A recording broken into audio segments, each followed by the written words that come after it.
आज बडे अन्नदातामध्ये आपल्या सगळ्यांचं स्वागत। आज आपण एका महिला बचत गटाची यशोगाथा जाणून घेणार आहोत। दिल्लीतल्या शेतकरी मार्चची माहिती सुद्धा आपल्याला घ्यायची आहे, पण चला बुलेटिनची सुरुवात करूयात अन्नदाता ठळक।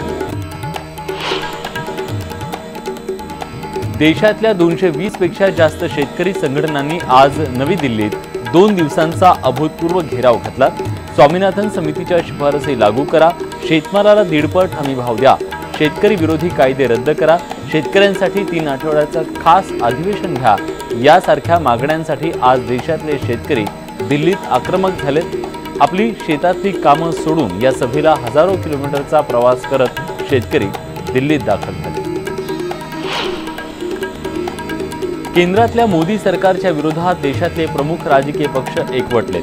केंद्र सरकारनं शेतकऱ्यांना निवडणुकीत दिलेली आश्वासनं पूर्ण केली नसल्याचा त्यांचा आरोप आहे। स्वामीनाथन समितीच्या शिफारशी लागू करण्यात सरकारनं कुचराई केली नाही तर कोर्टात जाऊन असा हमीभाव देता येणार नसल्याचं सांगितल्यानं सर्व विरोधक आणि शेतकरी आक्रमक झालेत। या मोर्चाला राष्ट्रवादीचे अध्यक्ष शरद पवार, समाजवादी पार्टीचे नेते मुलायम सिंग यादव, आम आदमी पार्टीचे नेते अरविंद केजरीवाल, काँग्रेसचे अध्यक्ष राहुल गांधी यांनी देखील हजेरी लावली। तर या होत्या शेती जगतातल्या महत्त्वाच्या घडामोडी। दिल्लीतील शेतकरी मार्चमध्ये तरुणांची संख्या मोठ्या प्रमाणात दिसून येते। शेतकऱ्यांच्या मागण्यांसाठी सुशिक्षित तरुण देखील आज मैदानात उतरलेला पाहायला मिळाला। शेतकऱ्यांच्या खांद्याला खांदा लावून हे सगळे तरुण आज मैदानात उतरले।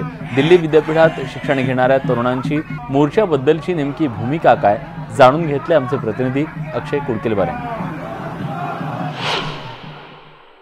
दिल्लीच्या रस्त्यावरनं रामलीला मैदान परिसरामधनं आता संसदेच्या दिशेने हा मोर्चा निघालेला आहे। 22 राज्यातील शेतकरी या संपूर्ण किसान संघर्ष मोर्चामध्ये सहभागी झालेले आहे। 2 प्रमुख मागण्या या मोर्चा दरम्यान करण्यात येणार आहे। पुढे जाऊन संसदेला घेराव घालून किसान संसदेची जी आहे ती आयोजन करण्यात आलेलं आहे आणि ठिकठिकाणी आपण बघतोय दिल्लीच्या रस्त्यावर कुठलाही अनुचित प्रकार घडू नये यासाठी पोलिसांचा चोख बंदोबस्त तैनात ठेवण्यात आलेला आहे। याच दिल्ली पोलिसांच्या रॅपिड ॲक्शन फोर्सच्या तुकड्या तैनात करण्यात आलेल्या आहे। काल परवानगी नाकारण्यात आली होती, 2 महिन्यांपूर्वी परवानगी मागण्यात आली होती, तरीही याबाबत परवानगी काल दिल्ली सरकारनं नाकारली होती। मात्र तरी आडमुठी भूमिका घेत आता या ठिकाणी आपल्या भूमिकेवर कायम राहत या सगळ्या आंदोलकांनी हे आंदोलन सुरू ठेवलं आहे।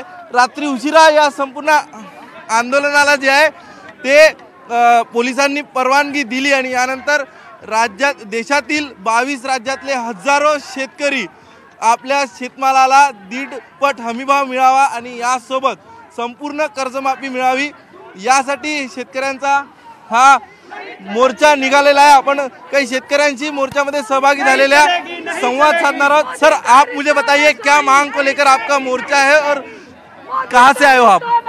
हम उत्तर प्रदेश से हैं। मेरा नाम कर्नल जयवीर सिंह है। मैं जय किसान आंदोलन